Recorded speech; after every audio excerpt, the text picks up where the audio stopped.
Наша денешна гостинка е Бисера Чадловска, која што 22 години е со својата диригентска палка. Таа е позната по својот уникатен успех со оглед на тоа дека навистина има искуство и долги години е во оваа професија. Во продолжение ќе слушнеме нешто повеќе за тоа што се состои нејзиниот работен ден, како и започнува утрото во однос на нејзините работни обврски, но воедно ќе напоменеме и нешто повеќе за самата професија, односно какви се предиспозиции треба да се поседуваат за да се стане диригент и да се оди токму по нејзиниот пат. Да и посакаме добро утро. Добро утро, благодарам на поканата. На самиот почеток ќе прашам како ви започнува едно вообичаено утро? Па зависи од работните обврски. Вообичаено, бидејќи јас работам во Македонската опера и балет, нашиот ден не започнува многу рано како на типичните професии. Ние пред 11 часот не започнуваме со работа. Нашите проби почнуваат во 11, така да имаме доволно време ние неранобудните луѓе да се освестиме и да се ставиме во тоа расположение на работа. Доколку сум дента на работа, станувам околу 9-9:30, се спремам и одам на проба. Ако немам работа дента, вообичаено станувам и одам на прво на вежбање, а потоа сите други обврски во текот на денот. Јас сум тип што кафето си го носи со мене, си имам едно кафе кое што си го пијам секогаш само тоа и си имам во фрижидер дома залиха од кафето и си го носам секаде со мене и ме препознаваат луѓето кога ќе ме видат колегиве дека си го носам кафето, секогаш знаат дека без него не излегувам од дома, така да кафето не седам да го пијам, туку си го носам каде треба да одам во движење. Како изгледаше вашиот пат до тука, односно кога се решивте дека сакате да го одите овој пат и да работите оваа професија? Да, јас уште во текот на моето школување, порано во средношколските денови, одлучив дека ќе се запишам на одсекот по оркестарско диригирање. Тоа за мене беше единствената опција, не сакав едноставно ништо друго. И решив дека ќе го изедам тој пат по секоја цена. Така што после завршувањето на школувањето, почнав да работам како хормајстор во Македонската опера и балет. Во тоа време се случи така да во операта немаше веќе диригенти, тоест дел од нив се одселија од државата, а дел од нив отидоа во пензија.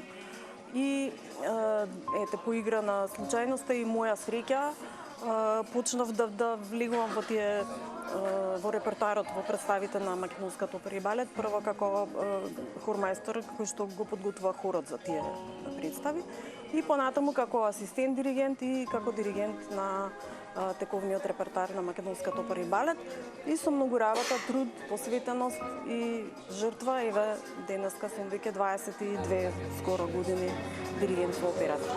Се разбира таа напорна работа е неизбежниот дел за да се постигне на некој начин успех. Кажавте дека од мали нозе на некој начин сакавте да го работите ова, но од каде дојде самиот потик? Дали можеби во вашето семејство има некој кој што ја следи оваа музичка приказна или пак? Во моето потесно семејство јас сум единствениот музичар, немаме друг. Моите родители секогаш ја почитуваа оваа уметност, кај мене дома се слушаше убава музика секогаш. Моите родители не поддржуваа, не знам, кич, турбо фолк, такви работи.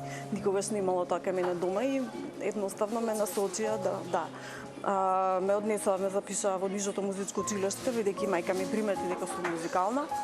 И понатаму се развиваше се така како што ви раскажав.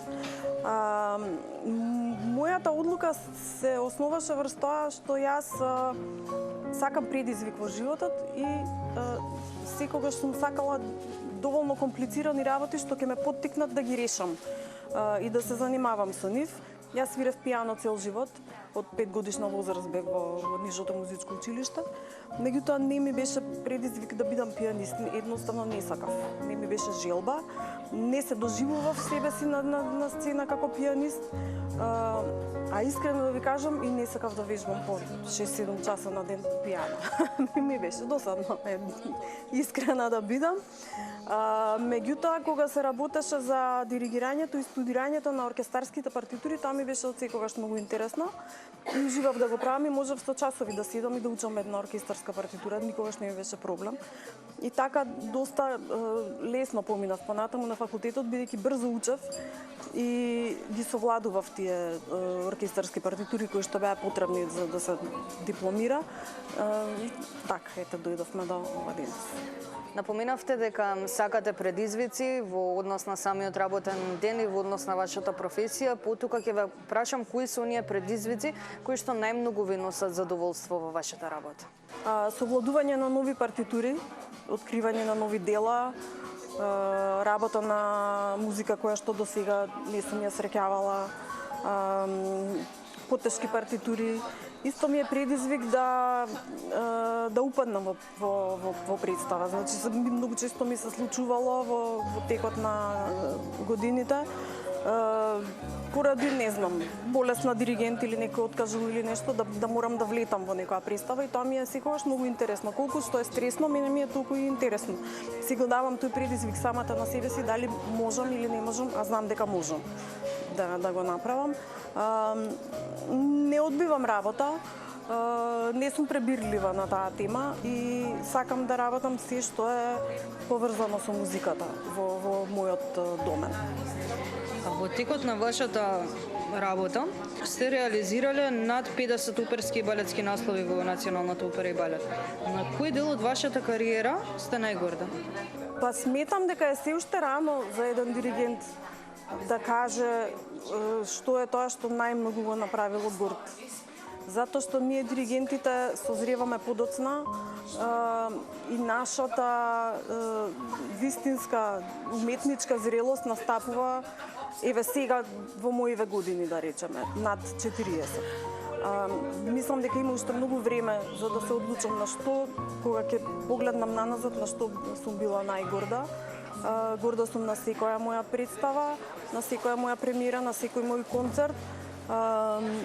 Дури на тие што можеби не биле така добри, бидејќи сум успеала да ги изреализирам на некој начин, затоа што ние работиме во секакви услови, нашата работа е во живо и се може да се случи.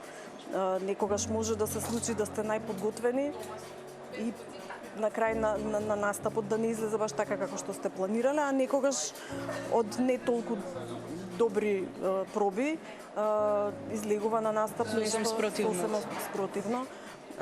Горда сум на се тоа и на целата моја посветеност и љубов кон работата која што ја давам секој ден. Пред самиот крај што да очекува публиката од вас? Дали можеби следува концерт, представа од ваша страна или поточно кажано, каде продолжува вашата музичка приказна?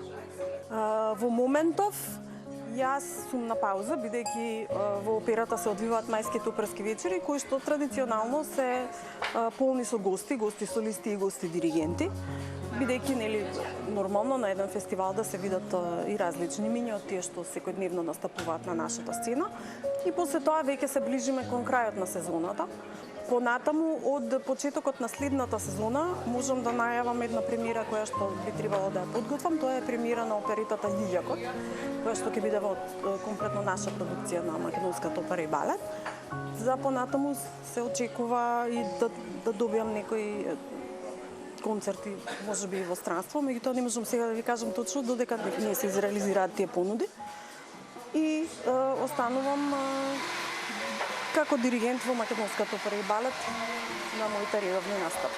Ви благодарам многу за одвоеното време и навистина ми беше драго што имавме можност да слушнеме нешто повеќе за вашата професија, но воедно и за тоа како течат самите работни обврски во текот на денот. Благодарам.